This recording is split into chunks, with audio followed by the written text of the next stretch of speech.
Doolittle Raid shocked Japanese into a realization that Americans were only beginning to fight. On the morning of the 18th of April 1942, far from the shattered harbor of Pearl Harbor, far from the front lines of the Pacific War as the world understood them, a small group of American airmen prepared to do the unthinkable. 16 Army Air Forces bombers, never designed for aircraft carriers, sat on the pitching deck of a United States Navy flattop in the vast emptiness of the North Pacific Ocean. They were B-25B Mitchell medium bombers, fully loaded, fuel tanks stretched to their limits. Ahead of them lay Tokyo, Yokohama, Nagoya, Kobe, and Osaka, cities the Japanese people believed were untouchable. The war was barely 4 months old for the United States. The Philippines were collapsing, Singapore had fallen, Wake Island was gone, and across the Pacific, the Japanese Empire believed it held absolute control. But on this morning, under gray skies and cold winds, Lieutenant Colonel James Harold Doolittle and 79 hand-picked volunteers were about to change the psychology of an entire war. Little did they know, what happened next would become legendary. The story of the Doolittle Raid begins in the ashes of the 7th of December 1941. The attack on Pearl Harbor, launched by the Imperial Japanese Navy's 1st Air Fleet, crippled the U.S. Pacific Fleet and sent shockwaves through American society. Battleships burned, aircraft lay shattered, over 2,400 Americans were dead. Yet strategically, something crucial survived: America's aircraft carriers. President Franklin D. Roosevelt, facing a shaken nation and an emboldened enemy, demanded a response.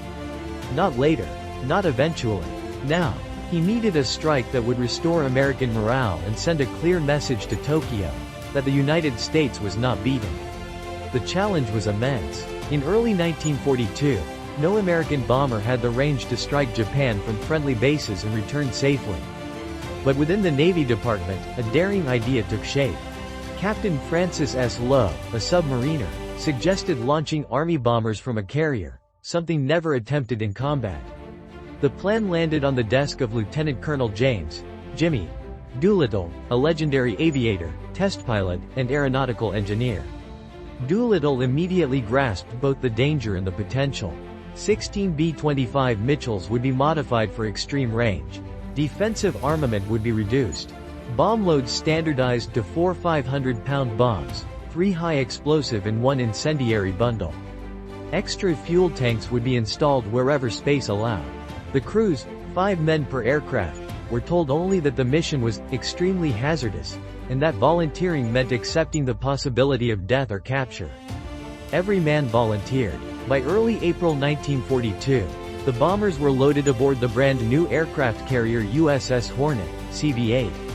They would be escorted by USS Enterprise, CV-6, under Vice Admiral William F. Halsey. Their objective was simple in concept, and terrifying in execution: strike Japan, then fly on toward occupied China, hoping to reach friendly territory or bail out. Failure meant the open ocean, or worse, capture by the Japanese Army. The task force departed Alameda, California, on the 2nd of April 1942, disappearing into the Pacific under strict radio silence. On board the Hornet, the B-25 crews trained constantly: short takeoffs, emergency drills, navigation planning.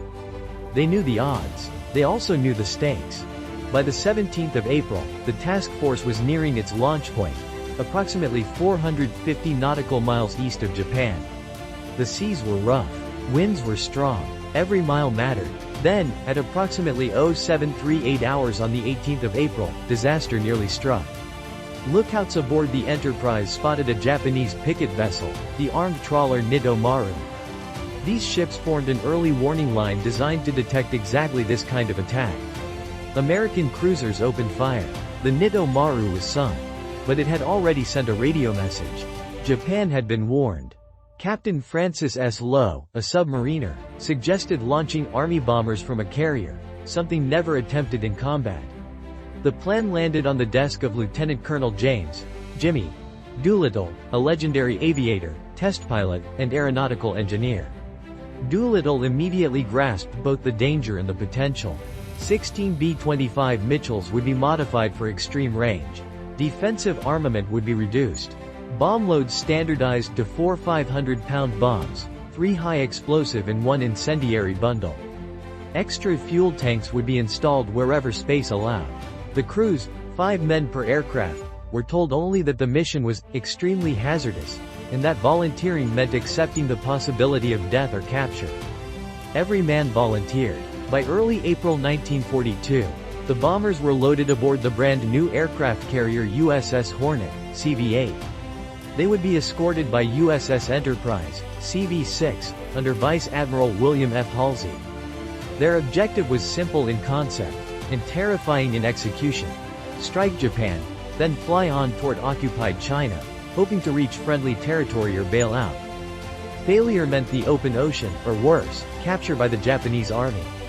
The task force departed Alameda, California, on the 2nd of April 1942, disappearing into the Pacific under strict radio silence. On board the Hornet, the B-25 crews trained constantly, short takeoffs, emergency drills, navigation planning. They knew the odds. They also knew the stakes. By the 17th of April, the task force was nearing its launch point, approximately 450 nautical miles east of Japan. The seas were rough. Winds were strong. Every mile mattered. Then, at approximately 0738 hours on the 18th of April, disaster nearly struck. Lookouts aboard the Enterprise spotted a Japanese picket vessel, the armed trawler Nito Maru. These ships formed an early warning line designed to detect exactly this kind of attack. American cruisers opened fire. The Nito Maru was sunk. But it had already sent a radio message. Japan had been warned. Admiral Halsey faced a brutal decision. If the task force turned back, the mission was lost. If they pressed on, the bombers would have to launch nearly 170 miles earlier than planned, almost certainly preventing them from reaching China. Halsey sent a simple message to the Hornet launch planes. To Colonel Doolittle and Gallant Command, good luck and God bless you. By 0820 hours, Doolittle's B-25 sat first on the deck. The carrier pitched violently in the heavy seas. There was no room for error. No second chance. With engines roaring at full power, Doolittle released the brakes. The bomber hurtled forward. The deck vanished beneath the wheels. For a breathless moment, the aircraft dropped, then lifted, barely clearing the waves. One by one, 16 bombers launched successfully. Not a single aircraft was lost on takeoff. The crews flew at wave-top height, often less than 200 feet above the water, to avoid radar detection. Salt spray lashed the cockpits. Engines strained. Fuel gauges crept downward. By early afternoon, the Japanese coast emerged from the haze. Smoke from factories drifted over the cities. Air raid sirens had not yet sounded. At approximately 1,215 hours, the first bombs fell on Tokyo. The attack was brief, but devastating in its symbolism.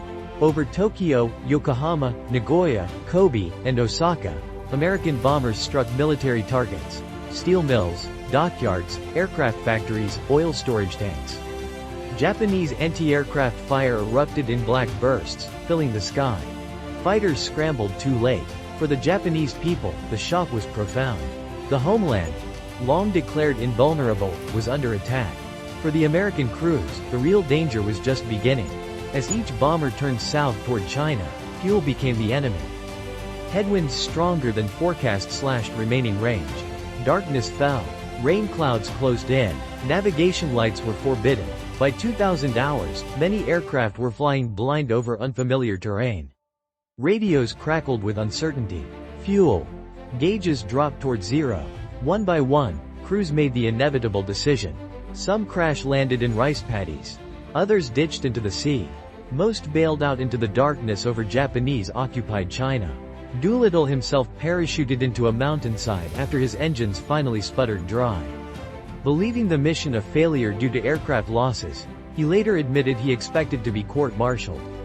In reality, the greatest crisis was unfolding on the ground. 8 airmen were captured by Japanese forces. They were interrogated, beaten, and placed on trial for war crimes. 3 were executed by firing squad. A 4th died in captivity from disease and malnutrition. Meanwhile, Japanese reprisals against Chinese civilians suspected of aiding the Americans were savage. Entire villages were destroyed. An estimated 250,000 Chinese civilians were killed in brutal retaliation campaigns. The human cost of the raid extended far beyond the men who flew it.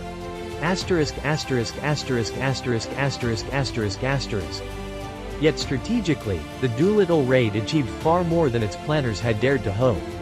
In Japan, military leadership was humiliated. The Imperial Japanese Navy, which had promised absolute defense of the home islands, was shaken.